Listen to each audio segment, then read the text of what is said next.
All right, welcome back and thank you for staying with us. We're still counting down to 2024. And just like you've actually heard, so many countries have already, already celebrating the new year, Nigeria included. But there are also so many countries that are still behind, and we will be ushering them into 2024.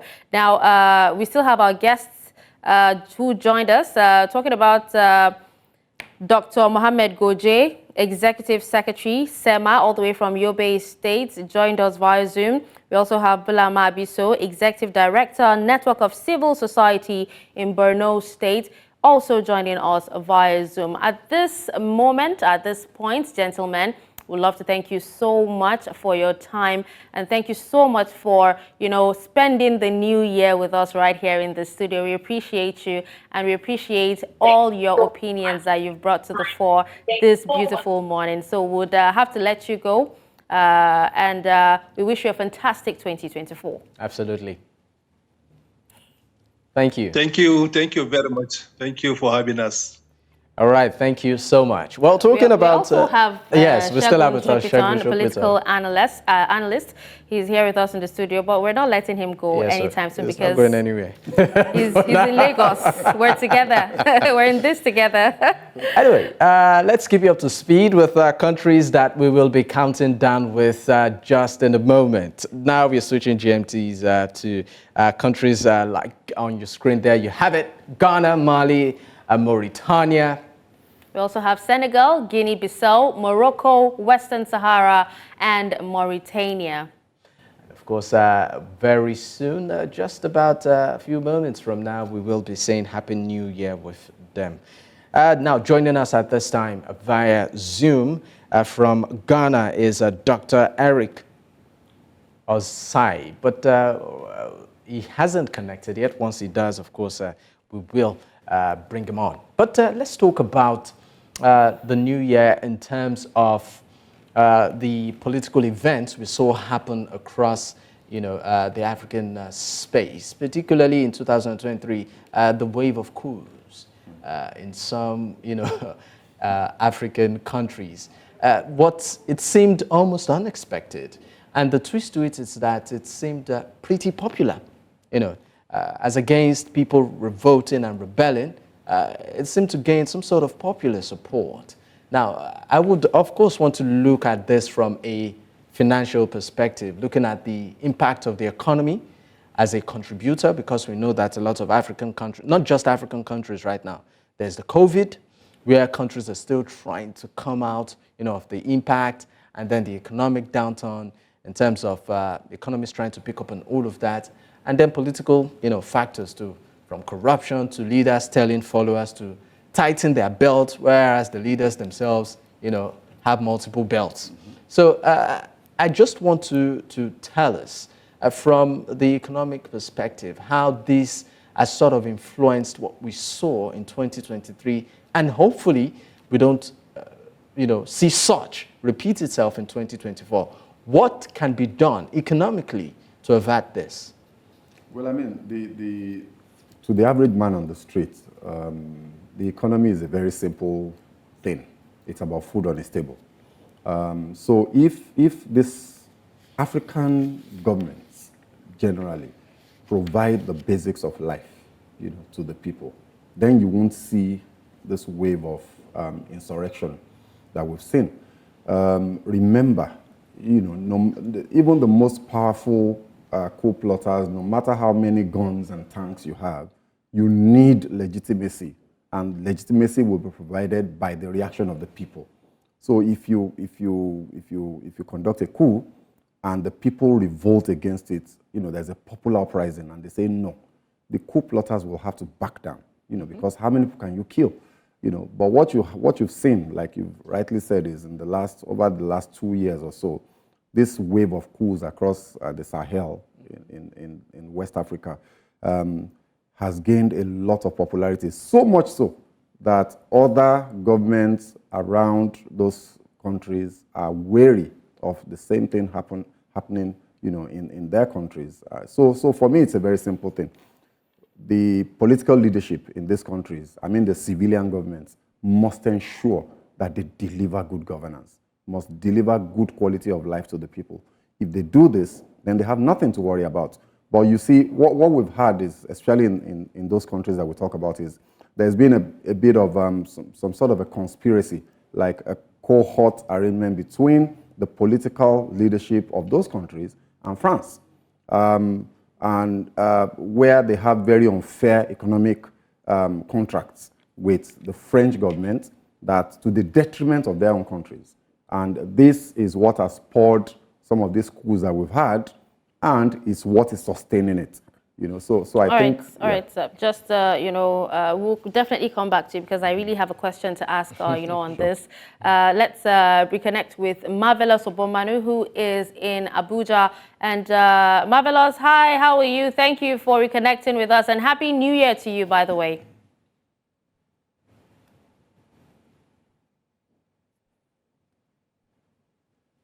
Hello, Marvelous, can you hear me? Can you unmute your mic? Yes, I can. Yes, Oh, yes, I fantastic. can hear you. All right, Happy New Year to you. Yeah, I wish you the very best. All right, so what was it like, in the church where you were? And we're told that you have a pastor there that you would love to speak to, that would love to speak to us. Yeah, yes, go ahead.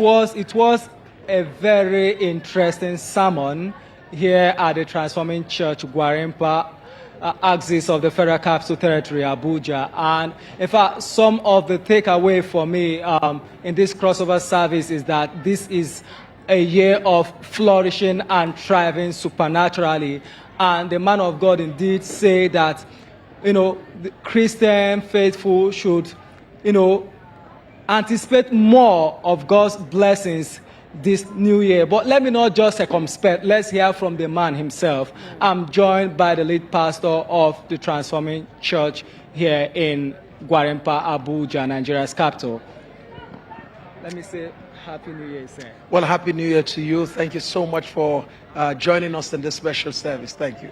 It was quite a very titillating sermon from you, taking us through what God had in mind for us in year 2024 and all. But let me take you back from where we're just coming from. To you, what is your takeaway in year 2023? What were your high moments? What were your low moments? Well, we had so many high moments in 2023. As a church, we saw the Lord really helping us to reach out to people who are in need in our community.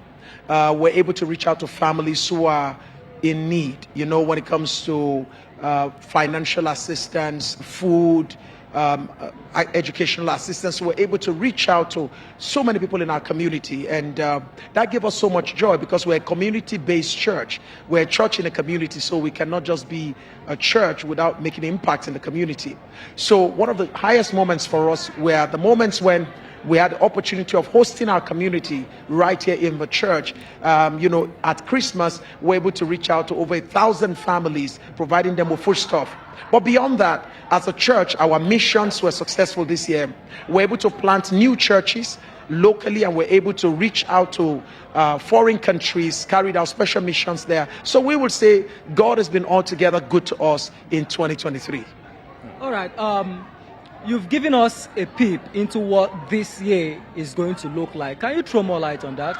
Well, one of the things that we noticed that globally speaking, everybody's talking about the fact that 2024 is likely going to be a challenging year. There's already a prediction that about 26 million Nigerians will be hungry, including right here in the FCT. There's a prediction that there's going to be food scarcity and all of that. But we are saying that the Word of God has told us that because we are lovers of God, the Bible says lovers of God will flourish. So we are saying that in the midst of all of this gloom and doom, we are still saying there's a ray of hope. God is still saying, I'm in control. God is still saying, I care for you. So we are not going to throw in the towel. We're not going to allow depression to set in. We're not going to allow popular predictions to overwhelm us, because when God speaks, it overrules what experts say, what predictions say. So we are holding on to what the Word of God says, and He told us that 2024 will be a year of flourishing and thriving supernaturally. We're holding on to His word. He's never failed us in the last few years when He speaks like this. All right, finally, before I let you go, what should be occupying the mind of Nigerians at a moment like this? Well, the first thing I want to say to Nigerians is that, look, I know it's a challenging time for us as a country. I know we're going through challenging moments with the advent of the new government, and there are so many instabilities here and there. I want to say to you, go out, keep doing your work, keep focusing on your business, give dedication to your own business. Just keep doing what you know how to do best, and trust God. Trust God. We've been through worst moment as a country. God brought us through it. This one, we're going to come through it. And I want you to hold up in the midst of these challenges, because we will come over this moment. All right, even though I would have loved to let you go, but just a last question in the next 30 seconds, if you can. You know, with the way Nigeria is configured at present, seeing where we are coming from, the economic challenges, you know, the cost of food in the market soaring, cost of transportation, and everything we've been through. I mean, what would be the role of the church in, you know, in solving some of these challenges? Well, I think the most important thing the church can be to the community at such a time like this is to be a place of hope, giving hope to the people through the times of adversity. Number two, to be the place of caring and sharing. The Bible says in Acts chapter 2, everyone shared with others what they had. So the church is a place of caring, the church is a place of sharing, and that's what we are at the Transforming Church here in Gwarinpa and in all our other centers across Abuja and around the world. So the church must be a place of hope, where hope is dispensed and where care is shown to as many as God brings our way. All right, thank you so much, Pastor. All right, Thank marvelous. You know, of course, you've heard from the lead pastor himself, and one of the takeaway from what he said is that Nigerians should be hopeful that this year 2024 is going to bring about different changes. It's going to bring about good things for Nigerians. But before I go, Fana, I would like us to just say this, that this new year, it is also good that Nigerians should acquire a new character, a new mentality, because if we expect to see changes in the society, we also need to wear a new attitude, a new mentality. Absolutely, marvelous. Thank you. Thank you so much, marvelous. And of course, we will, of course, we look forward to a very productive and prosperous year. Once again, thank you, marvelous. Thank you. Thank you so much. Thank you. All right. All right, now we have, of course, our guest, that's Oluwole Ojewale, a regional coordinator for the Institute of Security Studies, joining from Dakar, Senegal, virtually. Thank you so much for your time, Ojewale. Ojewale, can you hear me? Yes, I can hear you. Can you hear me too? All right, yes, very clear. Now, what's, of course, just take us through what is happening right now in Dakar, Senegal. Well, I think in Senegal, we're just preparing for the fireworks. And within the next 8 to 10 minutes, everything will be going on in the air. But for the past 2-3 hours now, it has been in the mode of celebration, even though, this is a purely Muslim country where you have more than 90% of the people who are of the Islamic faith. But when you go on the street, you can hardly believe that that is the true reflection of the state of religion here. People are in the mood of celebrating Christmas, and then that spill over into the New Year celebration. I'm very sure in the next 8 years, you probably will not be able to hear my voice, because I moved around this afternoon and I saw the kind of fireworks that I've not even seen before. Some were like cylinder. That those will be going on in the air any moment from now. It's always a celebration galore, despite the fact that the religious faith here is a bit different from what is obtainable in some part of maybe southern Nigeria. Okay, just so you know, we beat you to it in Nigeria. We are ahead of you. We've seen the new year. I can tell you it's great. It's looking very good. Anyway. So we'll tell you in the next 10 minutes or less than that. Take 7 minutes. Definitely you'll join us. But we also understand that joining this conversation also, we have Dr. Eric Osae, that's a governance expert from Accra, Ghana. Dr. Osae, thank you for your time. Thank you for having me. All right. We know that you haven't joined the bus. That's the 2024 bus yet. But what's going on right now in Ghana? Thank you very much. And I can tell you that right now in Ghana, it's all happiness. And most of us are in prayer mood. We are praying into 2024, and we are very happy. And we cannot wait to enter into 2024 in the next few minutes.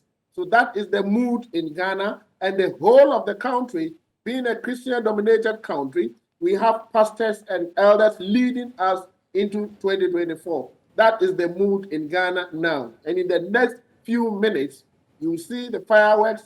You would hear Ghanaians crying out loud to their Lord to usher us into 2024. So it's all celebration mode. All right, let's go back to Ojewale, quickly. What are your expectations for Dakar, Senegal in 2024? Yes, and this year has been a very trying year for everybody in Dakar due to the nature of the politics that we've experienced in the recent time in terms of a lot of opposition politics, both on the part of the governing party and those who are also the opposition party. You've followed the situation about Sonko, we've had a lot of unrest. So the bigger expectation is that the election in February is going to be peaceful, and then that the democracy that the country has enjoyed for more than 5 decades is not going to be truncated in any way, that the people will have the free course to select their leaders, and then that all contenders are going to respect the outcome of the election. So I think the big picture for West African countries, because all eyes are actually on Senegal, and the big picture for us is the February election. And I can tell you, you move around in the city, there are posters all over the places. And I move around today, I just know that from January 1 to February, I think the 3rd week in February when the election is going to hold, is going to be election, political campaign upon political campaign. And so the big desire for us is that the election is going to be peaceful in Dakar, in Senegal as a whole this year. I think that is a major concern. Okay, I'm still going to stay with you, of course, Ojewale. Now, you said the elections being peaceful, but we also know what is going on with Usman Sonko. The fact that he's been, at some point, he was, arrested and, he went on hunger strike. It seems to also have some sort of massive, following right now. And with all of what is going on with Usman, it seems to make him more of an hero. So with all of the trials that's going through and the fact that the election is just around the corner, how peaceful do you think it will turn out? Yes, Senegalese cherish their democracy. Don't forget, this is a country that has never had a truncated democracy, perhaps maybe the longest standing democracy in West Africa. No military incursion into politics. Everywhere I go to, you talk to people about democracy and political development in the region, they will tell you that, our military is professional. We transition from one-party system to multi-party democracy. So they cherish their democracy. And irrespective of what is going on, of course, Usman Sonko has become popular by the way the state has also managed his political exposure, so to speak, over the years. And then he's been off and on the ballot. You hear the court restoring him on the ballot today, tomorrow. He has one legal battle to overcome. So these, I expect that this is going to reach the peak in the next 2 months, January and February, which is for January in particular. A lot that looks angry now would need to become clearer as far as the political trajectory of Sonko is concerned in the country. But I think by and large, like I said, which is the greatest lesson I've seen observing Senegalese here, they cherish their democracy. And I believe it is the people's will that is going to prevail in the long time. That does not necessarily mean Usman Sonko, but I think the election should be peaceful. When a country has not had a history of political instability, history of electoral violence or political violence, you hope that culture of democratic practices and experience transition will is actually continue. going to shape the electoral outcome. Ojewale, I'm sorry, I might just need to cut in. I understand that the countdown has started in, of course, your end, at your end, sorry. So we would like to join in.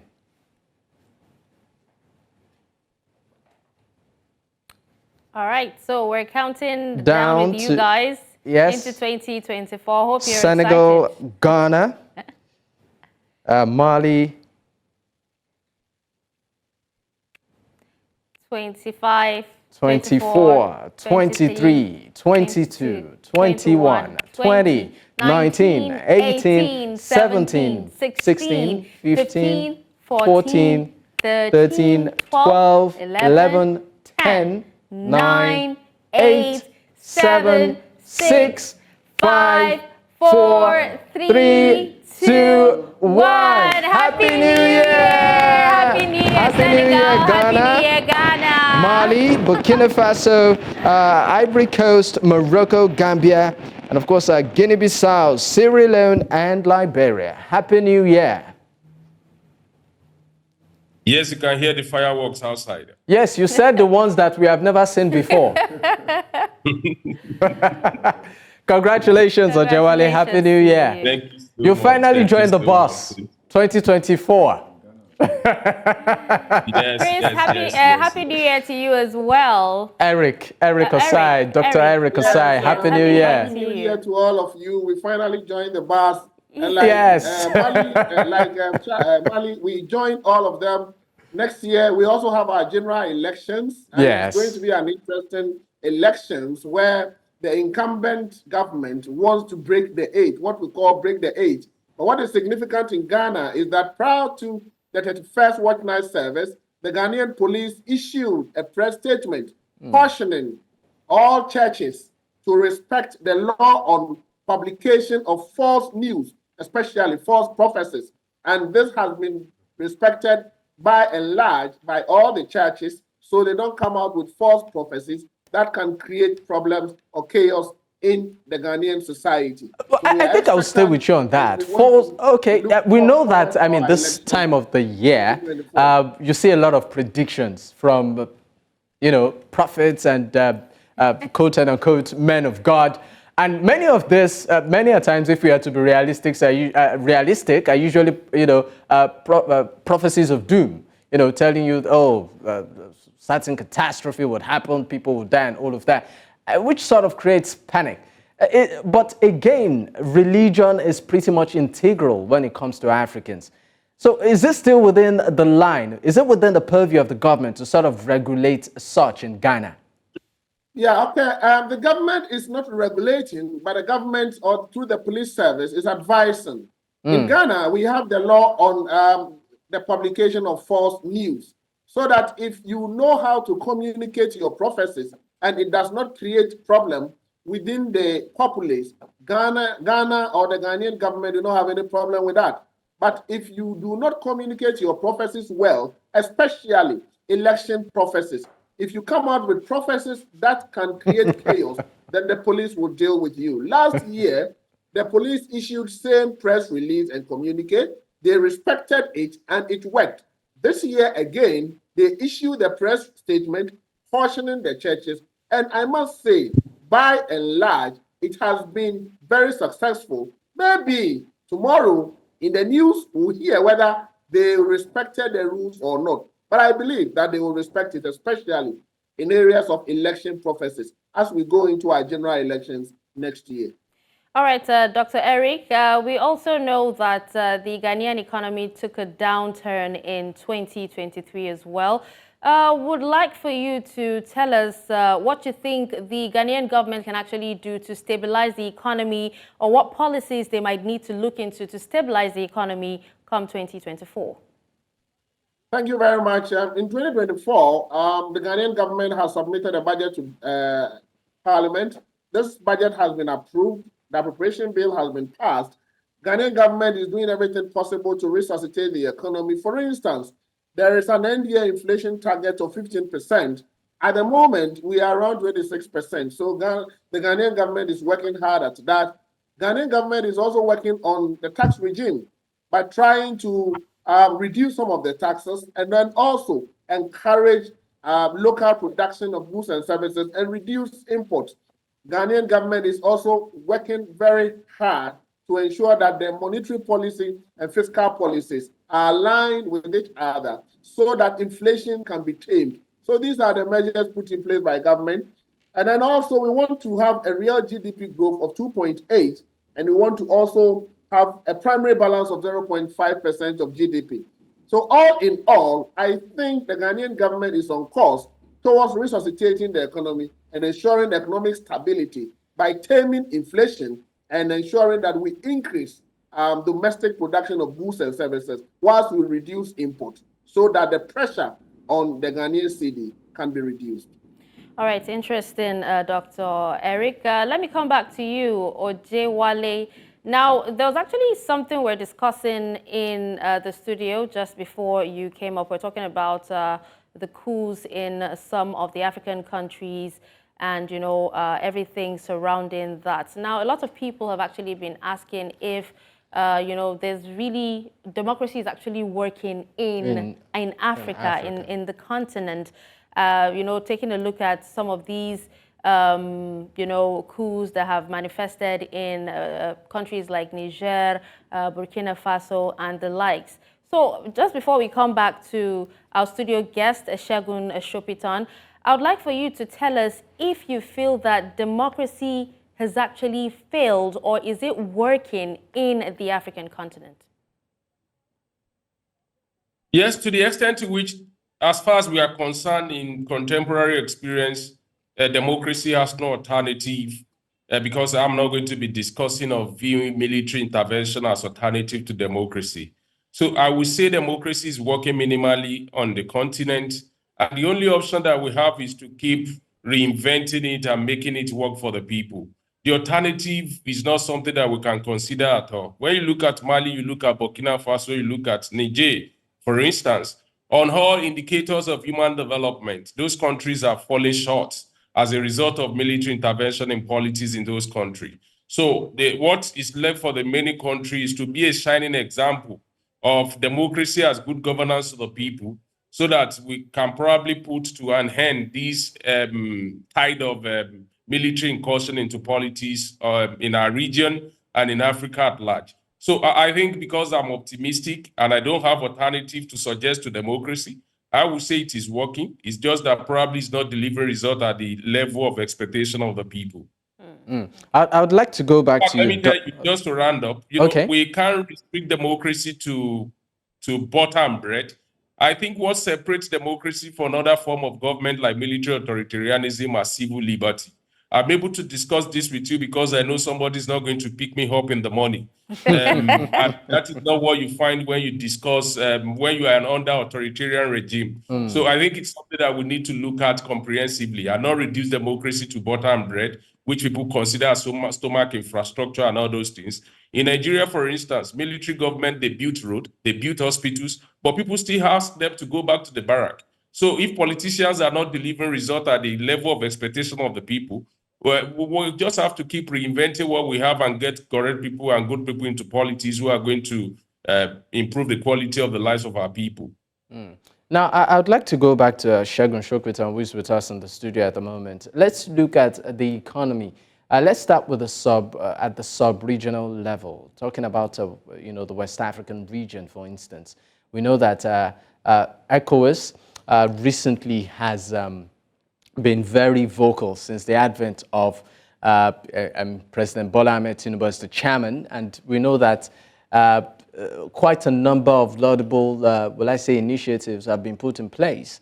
Part of it has to do with, of course, unifying currency and all of that, the free trade agreement, and you know, so many other laudable initiatives. Let's look at the impact of some of these policies in sort of building and also beefing up the economy of sub-regional states in particular. I think before we can come together, before you can have a convergence of these economies for the benefit of scale, you know, the benefit of convergence is to develop skills such that we can take full advantage of our size, of our common size, the size of the market, which will then give access, whether you're a producer or for investors that are coming, from outside of the region, that size begins to gain a bit more attraction. But before you can do that, you have to fix your local economies. And this has been the challenge. For example, the common currency that you talk about has been an idea that has been trending for almost 25 years. And we've been shifting the goalpost in terms of the implementation date repeatedly because the individual countries and the economies are unable to meet the convergence criteria. So if some of the convergence criteria, for example, is inflation. You have to have inflation rate at a particular band within, if you don't achieve that, then you can't come together. You have to have your deficit, your budget deficit as a certain percentage of your GDP, and there are other convergence criteria like that. None of these economies have been able to meet those criteria. So how do you come together? And that speaks to the issue of the quality of life and the functionality of democracy in these countries. The civil authorities in those countries are not delivering qualitative lives to the people in those places. It's just not happening. And until you do that, before you can then begin to talk about coming together and taking advantage of your size, and all of that. So whatever ideas were muting until the democratic governments in all of these countries do better. Ensure that in terms of human development, we can see tangible results. We can move the needle significantly forward. We can't talk about coming together and taking advantage of our size. Now, one basic issue that we saw in 2023 was the mass exodus of particularly Nigerians, right, to the diaspora, Western countries. You find them in the UK, America, Canada, and what have you, in search of greener pastures. As people that could have been retained at home, their skills, utilized to sort of boost the economy and also boost, living standards. We saw them leave in droves. I'm sure this morning it's part of the maybe to-do list of some before this week runs out. That, finally, 2024, when they said I can come over. Now, how can this actually be reduced, drastically, such that these people are made to stay back and, develop? We know that, some of the solutions, yes, we can count them off. But it seems like the government, I don't know, maybe for lack of, nonchalance or the inability to actually implement properly, what can be done to keep people at home? Well, for me, I think the first thing is, why should you keep people at home? I don't think that... why should you? Yes. If someone is skilled, for instance, you can always use whatever it is you've been trained to do. You impact your community. For instance, the health sector is seriously suffering. Yeah. I get that, but the reason I say that is that the human being will always look out for his own interests. And if your interest is not being served in your local, society, you will go somewhere else. So the idea will not be to try to stop these people from leaving. It will be to ensure that they can fulfill their total potential back home.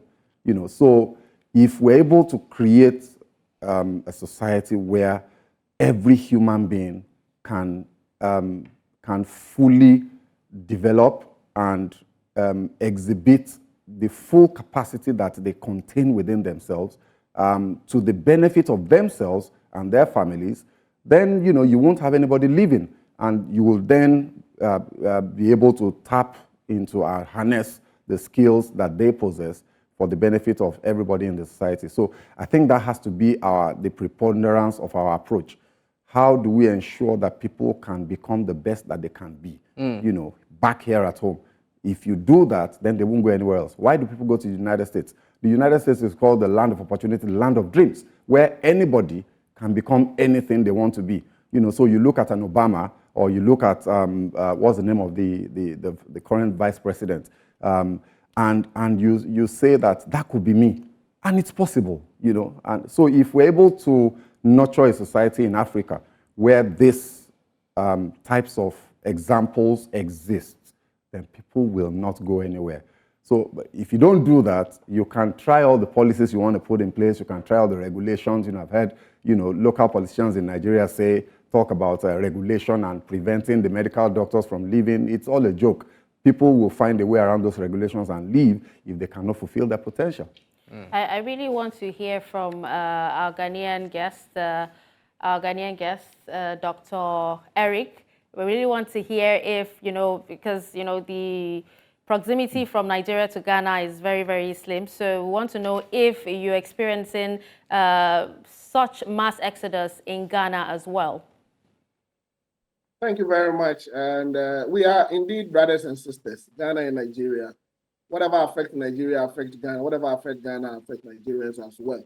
I will not say that we are experiencing mass exodus, but we are experiencing some level of people rushing out there and coming in, especially when the Ghanaian government has started stabilizing the economy.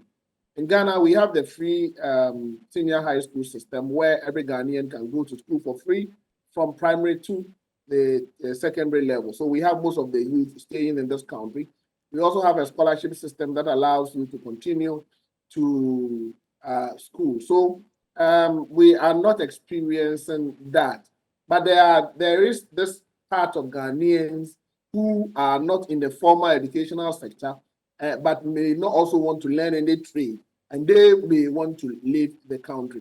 Those are the people who are leaving the country. But even with that, we are doing our very best. Ghana has introduced what we call a technical and vocational educational system, which captures this group of people. So are you saying that most of those leaving the country are mainly unskilled or vocationally skilled people, and well, not majority of them? The country are unskilled, but we also have some skilled people. They are in the minority living, like teachers and nurses. Those are in the minority, but majority of those who are living are the unskilled.